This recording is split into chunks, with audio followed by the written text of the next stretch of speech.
For today's video pala natin ay magluluto ako ng bunga ng malunggay. Sasamahan niyo ako at panoorin kung paano ako magluto ng bunga ng malunggay.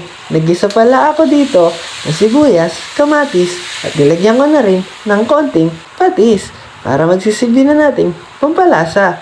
At naglagay na rin ako dito ng piritong tilapia. Ito pala ang ating magiging sahog sa ating lulutuin na bunga ng malunggay.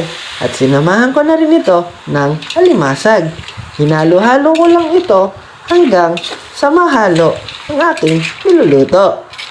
Pagkatapos kung mahalo ang aking hinahalo, ay nilagay ko na rin ang mga bunga ng malunggay at saka kamote, baging. Oo, tama ang iyong narinig. Bunga ng malunggay ang ating lulutuin.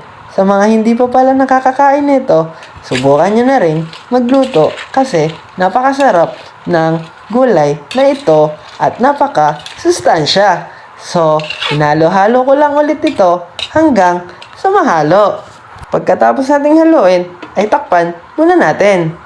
Pag kumulo na ang ating niluluto, pwede nating tignan kung malambot na ang bunga ng malunggay at saka ng kamote. Kasi matagal itong lumambot, kaya ito ang una nating nilagay. Kasi meron pa tayong ilalagay na iba pang mga gulay.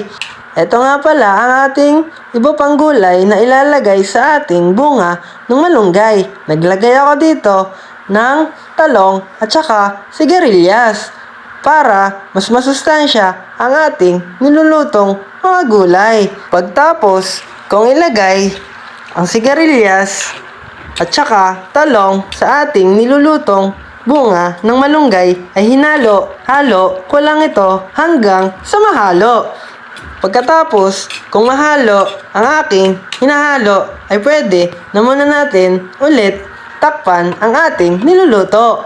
Pagkatapos ng ilang minuto, ay ito na ang kinalabasan ng aking nilulutong bulanglang na malunggay. So, napakasustansya at napakasarap na ito. Kaya kung ako sa inyo, subukan nyo na rin magluto ng ganito. Shoutout pala sa iyo na nanonood ng video na ito. Dahil tinapos mo ang video na ito, sana nakakuha ka ng idea para naman masubukan mo rin ang luto na ganito. Dahil talaga namang hahanap-hanapin mo ang lasa na ito.